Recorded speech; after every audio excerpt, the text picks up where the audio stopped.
የኢትዮጵያ የማክሮ ኢኮኖሚ ስብራት ገጥሞታል። ያም ሊቀየር ይገባዋል ብለን ስንጀምር በማክሮ ኢኮኖሚ ውስጥ ዋና ዋና የሚታዩ ጉዳዮች አሉ። በተናጠል ሊፈቱ የሚገባቸው ግን ካልተሳሰሩ በቀር ጥቅል ስብራቱን የማያድኑ ማክሮ ስንል ለምሳሌ ኢንፍሌሽን ሊነሳ ይችላል። ኢንፍሌሽን ላይ ያለው ችግር ብዙ ተዋንያን ማሳተፍ አለበት። ከምርት ማብዛት ጀምሮ በዋጋ ተመን ውሳኔ ጭምር ኢንፍሌሽን አፌክት ይደረግ ይችላል።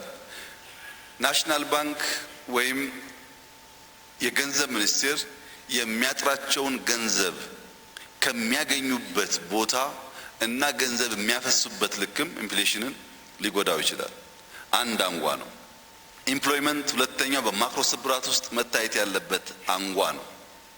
ኢምፕሎይመንት ጤናማ የሆነ ከሄደ ጉልበት አላግባብ ሳይከስር አምራች የሆነ ትውልድ በተገቢው እየሰራ ሀብት እያባዛ እንደሄደ የሚያሳይ ነው።